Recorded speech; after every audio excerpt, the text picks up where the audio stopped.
Welcome to the Cultivating Success podcast. Jeff Sofer and Jonathan Wolfson are brothers and business partners of the top landscaping company, Nature's Experts. Nature's Experts is home to 6 companies that cater to all your outdoor needs. To learn more about Jeff and Jonathan, simply visit us at www.naturesexperts.com. On the podcast, Jeff and Jonathan bring together other business owners and entrepreneurs to share with you how they developed a prosperous company and how you can too. You will gain insights and meaningful advice on creating the building blocks to success and longevity in the entrepreneurial realm. And now, here are your hosts, Jeff Sofer and Jonathan Wolfson. Connie, thank you for joining us today on the Cultivating Success podcast. Excited to have you here for a multitude of reasons, one of them being the successful attorney's office that you have, but also to talk about some interesting things that are going on here in South Florida as it relates to e-verifying and obviously growing your business and things that can help people in this day and age grow their business and the importance of obviously connecting with an attorney like yourself to help grow their business as well. Because as I'm certain you know, the larger your business, the more that certain things seem to find you, whether you like it or not. And you need to obviously make sure you have a good partner on your side to guide you and support you so you really don't get too overwhelmed by some of these different tasks and situations. So thank you for joining us today. Oh, definitely. My pleasure. My pleasure. So my first question to you is, do you like what you do? I absolutely love what I do. I fell into this. Okay, so you fell into it. So first I want to know why you love what you do. Then I want you to tell us how you fell into it. And I only want the why you love what you do to be 2 sentences. And that's for a reason. All right. So, well, it's a combination of things. There is 1 sentence. Okay, that's one. What's the other sentence? I'm an immigrant, and I fell into this because I am an immigrant. I want to make sure that every immigrant that I meet doesn't have to go through the same process, painful process that I have been through. So that is my mission. So you really turned a situation that made a real impression on you into something that you can actually make money off of in the country that you were trying to become a citizen of. Correct. That's amazing. That's like super cool. So Connie, when did you come here actually? 1991.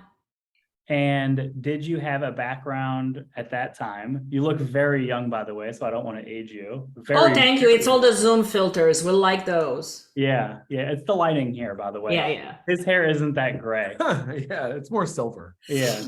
So when you came here, did you already have some background in law, or did you have just an interest in it, or did you literally go through the whole process just knowing that you visited here once and you're like, I want to live in America? And then I had an engineering background, as a matter of fact, and I came here and it was such an arduous process and it took forever and ever. And like every other immigrant out there, I thought it's just, I'm just going to fill out just some forms and it's just going to be some forms. I'll fill them out and eventually it's going to get to me. And 10 years later, I was still waiting. What did it turn out to be if it wasn't just filling out forms? I ended up in deportation proceedings. I didn't know what I didn't know. I had no money to hire a lawyer, or so I told myself. Those are very, very expensive mistakes. It costs you more at the end because you just don't know what you don't know. Yeah. And the biggest turn in my case was when I eventually hired an immigration attorney to help me with my case. And that's when things started actually to move in my case. And I saw the value of having a professional help me. And that's when it became my mission to make sure that nobody else suffers for 10 years like I did. What did it cost you in money? Back then, it was the equivalent of about 7 months worth of my income. Okay. And so do immigration attorneys work with their clientele when you are a good, legitimate immigration attorney, do you work really with the human beings that are trying to become citizens? The reason I'm asking that is because most people that come over here, you think they don't have a lot of money. So they get a job Mhm. And then whatever job they get, however they get it, they're not making tons of money because they're an immigrant, and people usually take advantage of that. Who's an employer, I would think, when you hear stories about that. And if they want to become a citizen, how can they just go to any immigration attorney if they don't have a lot of money to put up? And what would that money be? How does that work for them? Oh, you just talked about like 10 misconceptions in that one sentence, Yep. but let's talk about some of those. First is that the immigrants don't have money. Second is that immigrants who come here come illegally, or that's not the case in most cases. Most immigrants come here with visas and overstay. Oh, okay. And there are plenty who come here very highly educated and have savings. Okay. And those who come illegally, they already have paid a lot of money for the coyotes to get them to the border. So they already had the money spent on that. They can certainly afford an immigration attorney. If they can afford. You got to think the person that's coming here that's educated, which is the majority of them, Mhm. they have enough money that they're coming to America for a few months. Mm-hmm. And they may or may not get a job when they're here, but they're coming here for the experience. Well, he says And a then few you months. can't- Are the visas, how long are the visas? And is there a standard length of time for the visas, or they're all different? There are visas that last a day, and there are visas that last decades. There are Oh, okay. 186 different visa types. Oh, wow. I didn't know that. Did you know that? I knew that I do know that you have a certain window of opportunity in which when you come here in your visa, that you have to apply if you want to be a citizen. You can't apply directly for citizenship anyway. Until You have to apply for permanent residency first, have that for a few years before you apply for citizenship. So walk through the process a little bit with us. For a highly educated person like yourself, when you were here, what was the process for you exactly? Or what is the process now? It depends. Every person is different. In my entire career, I have not yet met two individuals whose cases are alike. That's unfortunate that they don't make it where it's at least something where there's at least case law, usually with attorneys. There's circumstance in which you would choose situation 1, 2, 3, 4, 5, 500, Let me give you a good example of that. And whenever I explain this, it blows people's minds, to be honest. I had a couple of brothers from Guatemala. Think about it, twins. Same age, same circumstance. They arrived in the country the same way. They crossed the border the same way. They arrived the same way, same processed the same way they came to the United States. And then when they were here, they were sponsored by two relatives, one of them in Chicago, one of them in Miami. So I happened to handle the case in Miami because the one was in Miami. The other one had his own attorney in Chicago. One was approved, one was denied. The attorneys were working together, the identical case, identical brief, identical everything. What was the difference in the case? First name. No, the circuit. It just depended on which officer's desk the case landed. Immigration is discretionary. There is no right to an immigration benefit, and that officer didn't feel like granting that day, and the other one felt like granting that day. So that's the way the immigration works, unfortunately. So you can dot all the I's and cross all your T's. And that's as close to identical cases I have ever come across. Wow. And that did not reach the same intended result. Boy, if that doesn't show how the system really can't be counted on. Cannot. It's someone's mood. Yeah. And I hear from prospective clients all the time. But people think there's I'm under the impression there's immigration laws. Mm-hmm. The laws apply to, if they meet this criteria, then they become a citizen. But you're saying that's not the case by talking about that. But like any other law is subject to interpretation. Interpretation. Right? That's amazing. And when you go to a criminal case or a business case or anything else, the judge may interpret the law, and the attorneys get to argue, right, on each side of the case, how it works. In immigration, you are not entitled to somebody to argue on your behalf unless you are actually in front of an immigration judge. And in that case, you're not even arguing in front of an immigration judge. That's an actual judge elected. It's somebody who's appointed by whoever, depends on who's the president, who appointed that judge, right? And it's not an actual immigration judge, it's an actual hearing officer. So yeah, there are so many things that are wrong, but. Wow. Well, let's take a step aside here and let's go back a little bit. Yes. And I think that it's really fascinating the fact that you came here with an engineering degree, you put a lot of time, effort, energy into that, and you decided to come to America and not knowing if you could stay here even, but knowing that you wanted to come here. Yeah. And at what point did you want to start going on and taking on law and getting a law degree? Was it before or after your citizenship? And can we talk about that a little? Yeah, so my process took 16 years. My process to become a US citizen was 16 years. And there is a cost associated with opportunity lost. And that is, if I could tell that, and if I could drill that into every single client that I meet or every single potential client that I meet, I would obviously have more clients, but I cannot always translate that to every client. And they don't understand necessarily every single time that there is a difference in price, there is a difference in a fee you pay an attorney, and the opportunity lost, the cost that it's associated with, how much you would actually lose by not having the green card or citizenship or the work permit that you would get a year sooner, 2 years sooner, 10 years sooner, right? But why do you think you can't sell that information? Meaning, I don't mean for money. I mean, why do you think you can't sell that idea for that to resonate with people to say, listen, the sooner you get the green card, the more money you make. So this is how much money less you'll lose by doing this sooner. Why can't because some people are ready to hear it and some people are not ready to hear it. Okay. Some people are ready to hear that. A business person would be more ready to hear that. An educated person, with an advanced degree might or might not be ready to hear it. And some people just cannot see past the bread on the table the next day. Some people have different priorities. Some people, their first priority is, how do I bring my 3 kids from my country rather than how do I, get my career ahead, so, and that's okay. People's priorities are people's priorities. That's okay. You consider yourself an entrepreneur, or do you consider yourself a lawyer, or both?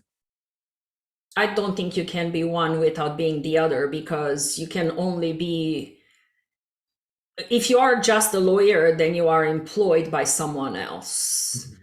If you have your own law firm, like I do, you have to be both. Otherwise, you're just buying yourself a job. But most people, I think that lawyers are not good business people. They think that lawyers... And I agree with that. They think that, let me finish, I'd like to hear why, but they think that lawyers are not entrepreneurs. They think that they're lawyers, they fit into that box, which means that they understand their craft and their segment of the law, and maybe some other, and to some degree, some other segments of the law, but that's it. So how can you consider yourself an entrepreneur when you agree with that and a lawyer? There is a difference in agreeing it, or there is a difference in the practice of law and the business of law. Okay. The practice of law, in my opinion, is buying yourself a job for the sake of not working for someone else, and for the sake of just practicing law for the sake of practicing law, okay?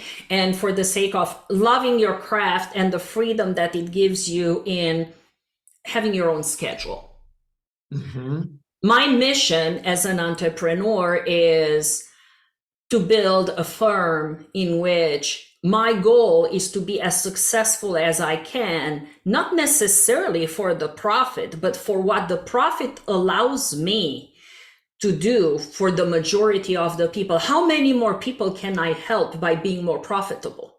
Because if I can spread my message and if I can help more people by being more profitable, then that's my goal. If I have a practice of law where I'm helping 10 people, yeah, that's great. But if I can make more money, and when I make more money, I can do more scholarships. I can do more scholarships for people, or I can provide more pro bono services by doing more clinics for people who want naturalization, who cannot otherwise afford my services. Or I can provide services to Violence Against Women's Act, people who are qualifying under certain services who may not otherwise do it. Then that to me is being able to give back and do more entrepreneurship. If you're not profitable, you can't do those things. So how are you an entrepreneur? You're a lawyer. Yeah. You're an entrepreneur, and you're a do-gooder. You have to be. Well, I don't think you have to be. I think you have to be, because that's how I have to be. That's how I sleep at night. Like that. There you go. So Mhm. my question is that the more money that you make, then you decide at a certain amount of money that you do some things pro bono. Is that right? Yes. Okay, so how do you in your head say, okay, so I've made enough money with this, so I'm going to do that? Is it just when you feel that way, or do you have an actual goal? Oh, no, we have goals. We have goals. It depends on where the revenue is, not just the revenue. We have different margins internally. We either provide a scholarship for a certain member of the team, or we help members. First, our employees are our greatest resource, okay? So we always try to help someone in the team and their family member. Everybody on our firm is an immigrant as well. So if we can help them or a family member from there. So when you say help them, if they're already citizens, are they not? Yeah, they could have family members who are not. So how do you help them if they don't need your services of getting immigration and getting to be an American citizen status? Yeah. How do you help them? What types of things do you do for them on your team? Just because they work for me doesn't mean they're citizens. They could be permanent residents. They could have work permits. They could be on work visas. It doesn't matter. So they could have family members who need services. Gotcha. Yeah. So you'll approach one of them, or you already know of a situation with one of them, and you decide that that particular person is the one that you are going to do something for. They earn it. Your services. They earn it. And how do they earn it? Just by showing up every day and doing their work? Well, they have to meet certain KPIs. And KPI means? Key performance indicators. Okay. Like, for example, what KPIs do they need to meet? The last KPI, for example, was number of cases filed in a certain quarter without rejections or without denials. And how is it how is it up to them to not get rejections? Like, I thought that it's not up to them, it's up to the caseworker or that particular magistrate to say whether they're in a good mood or bad mood, whether the person... No, that doesn't count. We are looking at technical errors.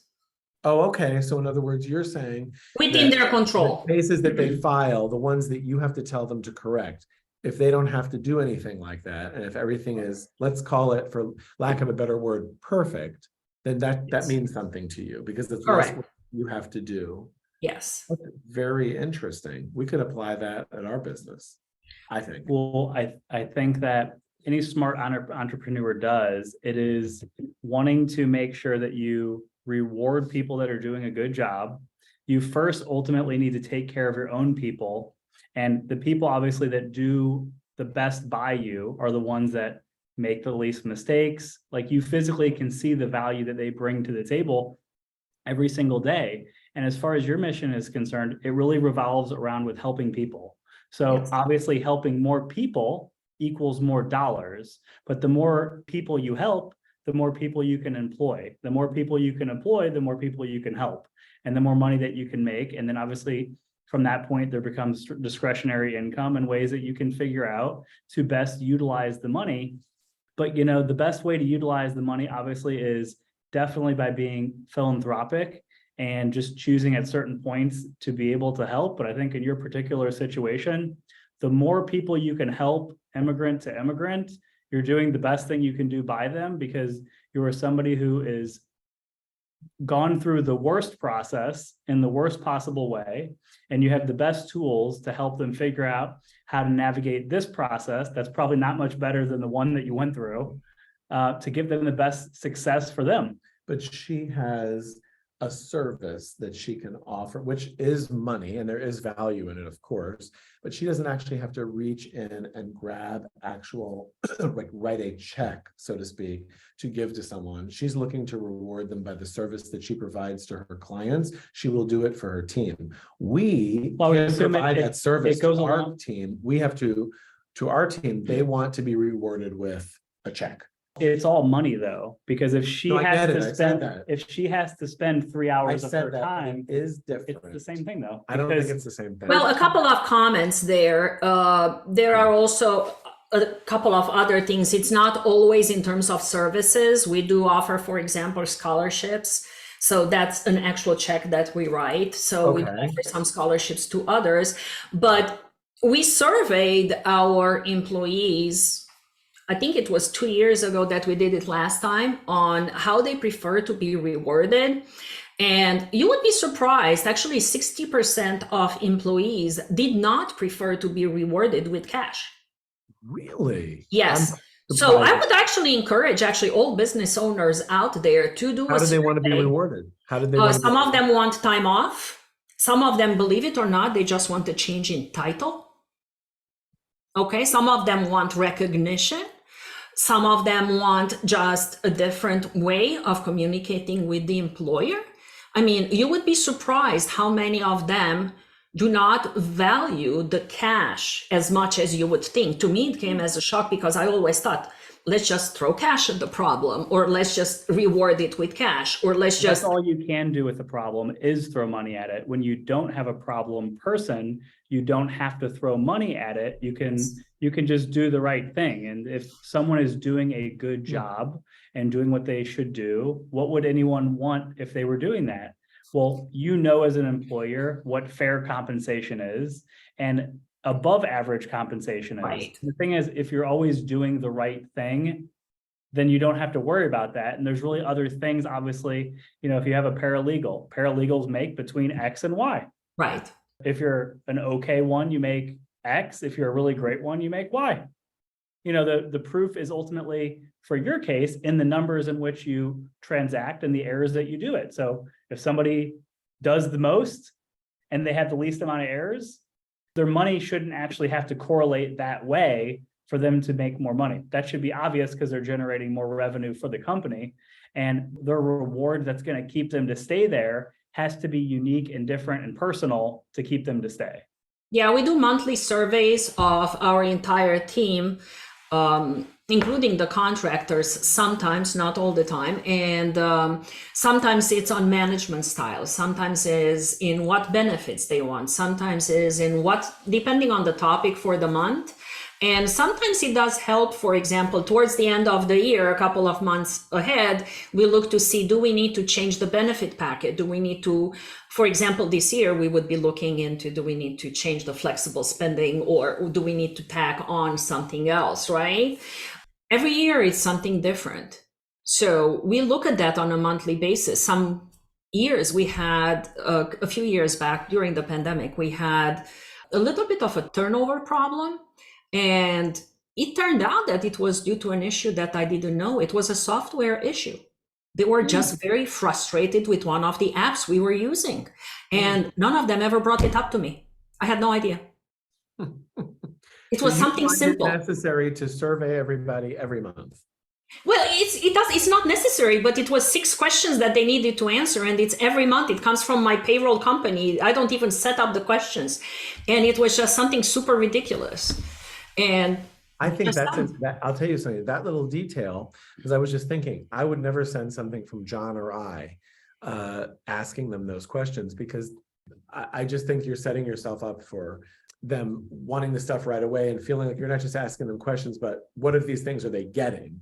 So I think doing it from a payroll company, I think that's a key to the whole thing. That's very smart. Yeah, it's my payroll company does it. I use Gusto, and it comes directly from them. They know on the 6th of the month, they are getting a survey every month. They have 4 days to respond. Some do, some don't. I encourage them to respond, and they know it's anonymous. I only get the tally. I don't know who responded what. They can put, they can add comments if they want, and sometimes they do. You know, sometimes they you don't. always want to hear what they have to say. I always want to hear what they want to say. No, but good or I'm bad. sorry, I phrased that wrong. You don't necessarily like or expect to hear what they have to say. Correct. Yeah. Correct. Yeah. Well, very, very, very interesting. very And I think fascinating. that your particular model and how you're working on it, it is easy, I think, for you, particularly in your situation, to actually, I think, really be able to get people that are advocates of what you're wanting to do, because it's very passionate and it's very people driven. And the thing is, you're getting a fair wage for doing fair work. This isn't a normal attorney route where you feel like you're being taken advantage of and you have no control and you're going turning against hours. somebody. This is something where you have done it firsthand. I think the fact that you're hiring immigrants is unbelievable. I think that it's unbelievable that all the information is coming from the source of someone who went through the process. So there is no extra baggage of, this seems like it's taking too long, I'm being taken advantage of, I'm just a number, this, that, and the other. It really correlates, I think, with directly helping the people that need the help from someone who's been through the process themselves. And I think that, your ability and your emotions of going through the process have made you much more of a real human to the whole process, and not just an attorney who's somebody who, from when they were a young kid, I want to be an attorney. And when I'm 18, I start studying to be an attorney, and I know a book like the back of my hand. What city are you in? Fort Lauderdale. You're in Fort Lauderdale. Okay. Well, I'll tell you, I wish there was something that we could do, would be like, that there were people that you could identify as far as people that would be good potential employees for companies like ours. Do you know a lot about our company, or would you like me to expound upon it? Please do. So my brother and I have 6 companies. If you go to naturesexperts.com, you can see all the companies. And there are 3 landscape companies, a tree company, a pest control company, and another company that does interior plant maintenance, fresh flowers, which is like what's behind you. And we also do artificials, which may be what's behind you, or any of that stuff, green walls, etc. So we really do everything botanical. And you can imagine that there are people that apply that don't have a green card. There's people that want to work. And I'm certain that some of those people, and we hire people that are legal. Sure. But it doesn't mean that there aren't people that are very talented and very hardworking that just don't have a green card. So I wish that we were able to know of who those people were, and there was someone who could identify those people and vet them, so to speak, and then say, hey, listen, this really could be a potentially good employee for someone that you might need for one of your companies. And, for these fees, maybe we could figure out a way where, we could work something out, and that person could come to our company, work here, and, everything would be legal. And then, of course, a whole situation would be worked out with you for them to be employed. I think a broader way of thinking for her could be, I think what you said is a really great point, but maybe, people who are immigrants, I think, are somewhat, that I've experienced, there is a group of them that are timid looking for jobs. And maybe it would be a good idea for you to have a portfolio of companies to refer people to that would receive and be happy to train, teach, and participate and help people, whether it's, we are particularly in the landscaping field. It could be in the professional field like yourself.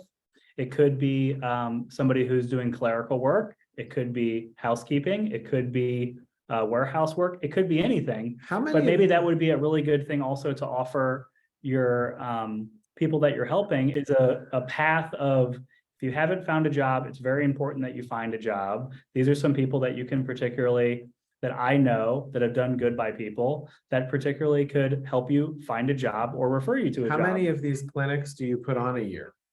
The clinics? And like group discussion? About 2 to 3. 2 to 3. And how many people are there? I'm sorry? How many people attend? 30 to 50 each. Yeah, I mean, maybe you'd like to do something like that. You can talk, and then you could have an employer such as us, either myself or my brother, or both of us could come and speak. And maybe then it could also give people, like you're saying, it's hard to drive home certain messages. If they see the face of a company and someone can come and say, listen, if you do what she's saying and you have a company to go to like ours, these are the different things that we offer. These are the different things that we hire for. And if you're someone that displays certain characteristics and you have some experience, whatever it is, you can come and work for a company like ours. And we'd participate in something like that if you think that would be fruitful for us. Mm-hmm. What we see in general from employers, and what keeps the employers back from these processes, is the very, very long processing times these days with immigration. They all take about 3 years. I like the long process because, frankly, if you're sponsoring someone and you vet the person, Well, you're not technically sponsoring them. well, you sponsor them only in the way that You're are supporting giving them a job, that you're giving them a job, whatever word you want to use. Well, But you- sponsoring actually is like a real thing in her particular. Right, well, field. let me finish what I'm saying, and then we can identify what word you'd like me to use. But for example, we're hosting this person to be able to work at our companies, and you vetted them. You actually are the attorney on the case, and you're letting us know what's acceptable and not acceptable. Here's the problem. They cannot work for you until 3 years later when they actually get approved. That's the thing I didn't know. So That's the assuming problem. that they can work while they're in transition. Well, if with they it. have a work permit, they can. So aren't there people that They have don't work- get it until 3 years later when they get approved. See, I thought you come here and if you apply Well, and you you get an typically- attorney, You typically You have to can do that. leave. You have to, when you go through the process, you come here, you Mhm. have your visa, you apply, and you leave. that Yes, destroys my whole. is that correct? That's the It depends on the visa. It depends on the visa. Like I said, there are 186 of them.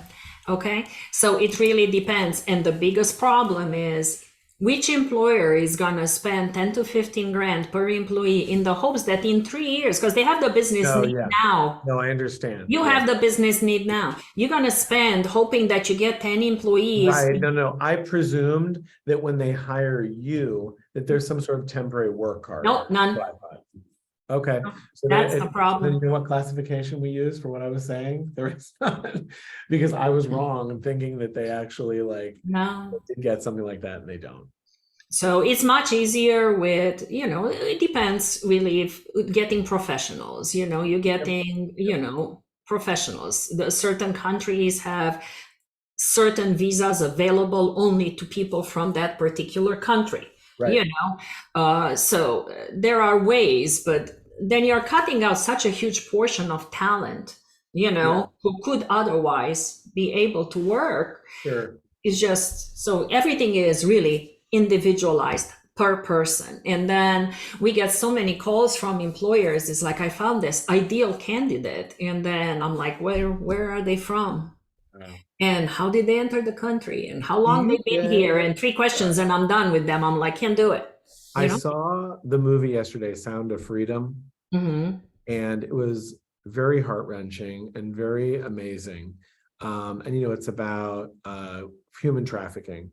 And with minors, being like, it's terrible. Yeah. And I would think that would somehow be a blurred line in a little bit of a way with what you do. Do you ever get people wanting you to help them with some human trafficking cases or anything like that because of the immigration and everything? We have victims of trafficking that we it's help. Terrible. Oh my God. It was absolutely terrible. Yeah, we have victims of labor trafficking, victims of sex trafficking, unfortunately, Yes, victims awful, of violence. awful. Yeah.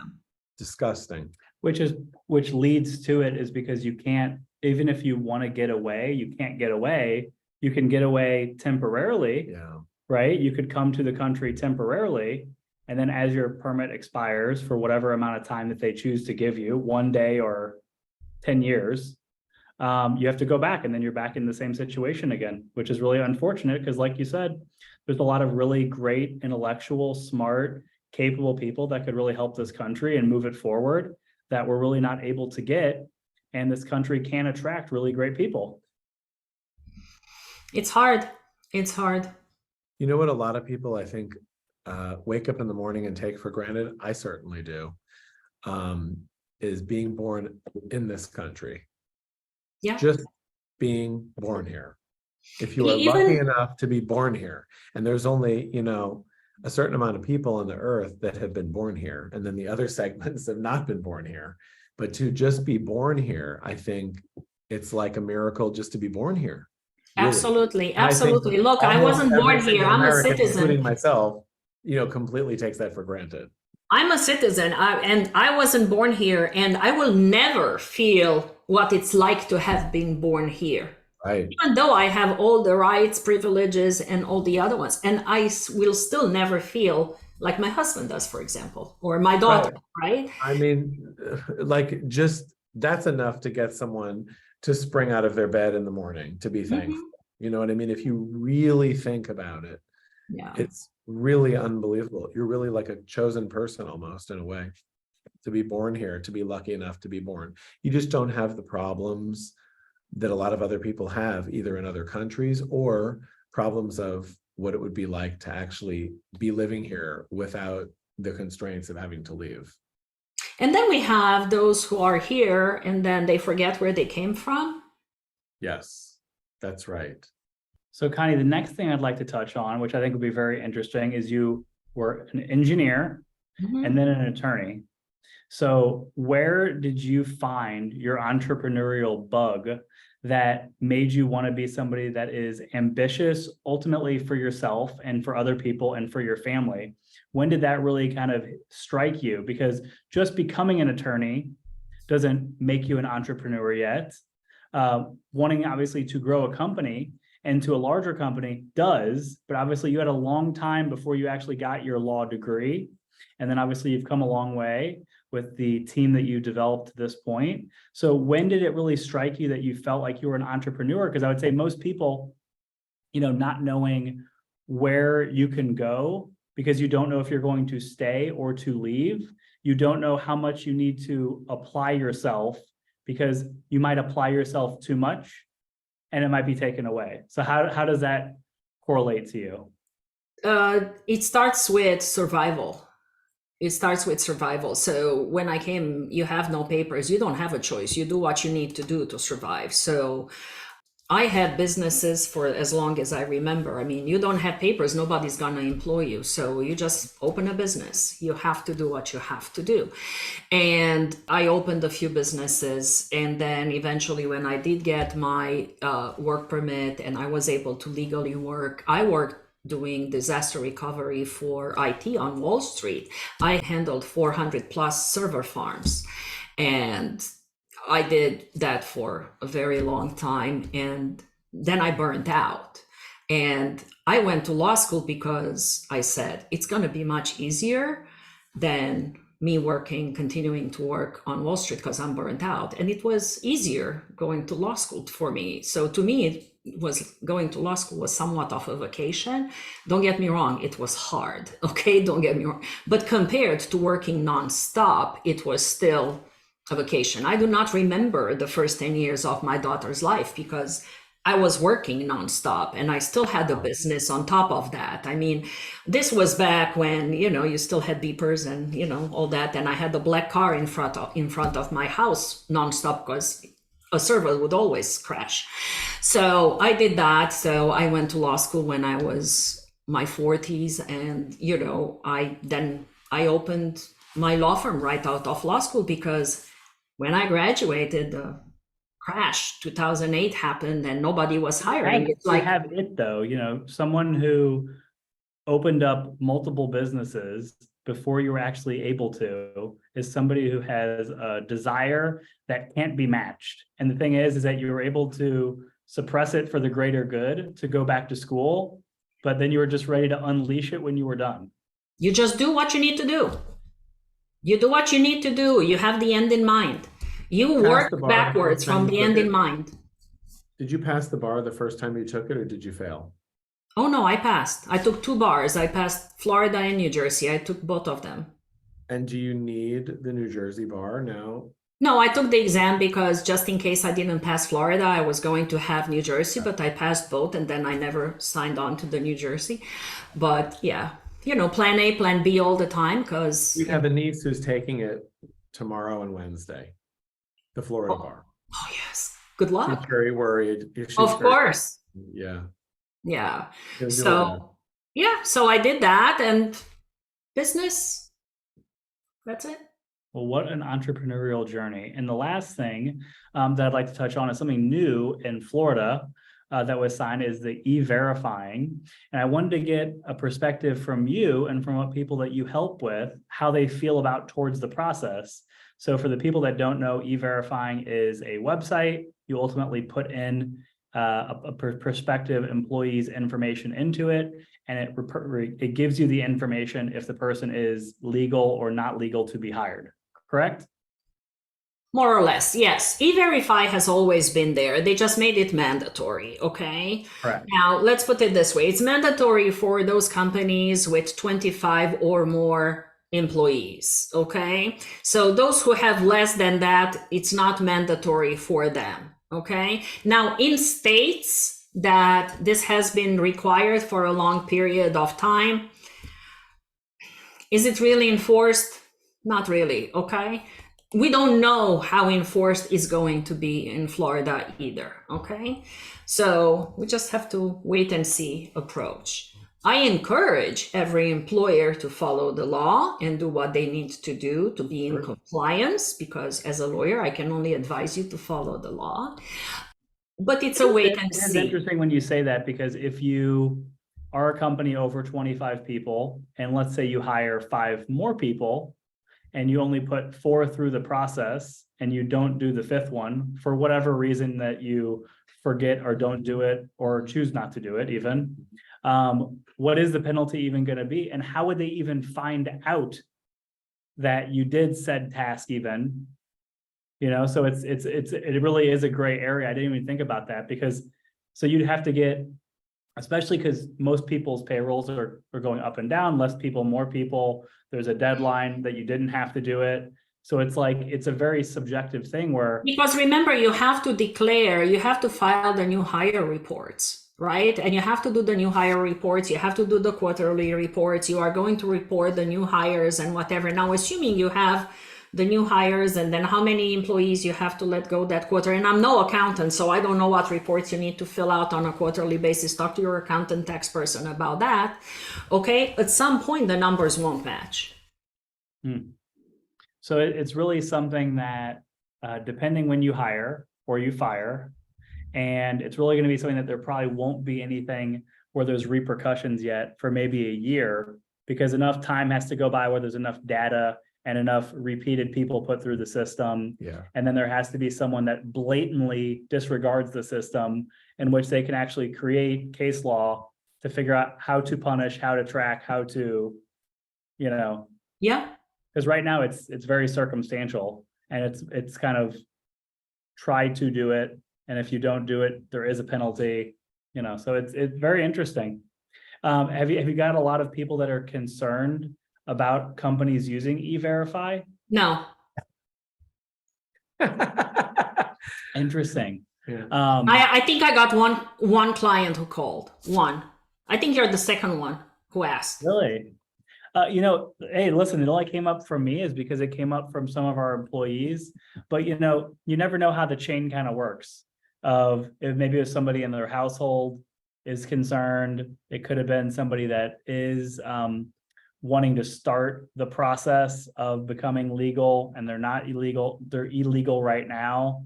So they're concerned about getting picked up into the system. Like there's a lot of different ways, obviously, where it could be of concern to somebody. Yeah. Yeah, that's usually where it comes. And if it comes like that, stop them before they ask anything, okay? And send them to a lawyer. Well, we definitely will. And you have been very lovely to speak to about this. And I am very certain that you'll be able to help a lot more people than you already have. And I truly hope so. I think that you will. And I think that you're the right person to be doing it, in the sense of somebody who's doing immigration law should really be somebody who understands the turmoil and the process in which it takes to go through, because the information can be very gut-wrenching, nerve-wracking, emotional, volatile, all of the above, especially when you're giving information that doesn't have a particular execution date.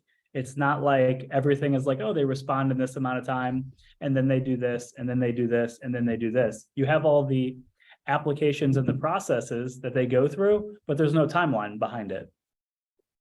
Correct. And it changes every day. I have people that we meet with for consultations, and they are like, okay, so I'll talk to you in a month. I'm like, you're going to have to book a new consultations because by then the law is different. So seriously, it's like immigration changes on a daily basis. So it's hard. That certainly keeps it interesting from a legal standpoint, is that, you constantly have to be learning. And by doing that, you're constantly engaged in law, not just helping people. Yeah. Thank you very much. And I really appreciate all your candid answers and everything that you had to say with us. It was wonderful. I really learned a lot. Thank you. Thank you so much. My pleasure. Nice meeting you both. And I'm hoping this can help. If it can help one person, then it would definitely worth it. I agree. If you could let them know, Connie, how they could reach out to you and where they could find you, I'd appreciate it. We'll put it in the show notes, but if you could let them know also, that'd be great. Absolutely. So our website is my name, ConnieKaplanLawyer.com, and our main number is 954-357-0957. And we are located in Fort Lauderdale, but we help immigrants everywhere make the United States their permanent home. Connie, thank you so much and have a great day, okay? Thank you. A pleasure. Bye-bye. This has been the Cultivating Success podcast with Jeff Sofer and Jonathan Wolfson. To learn more about Jeff and Jonathan and their businesses, visit www.naturesexperts.com.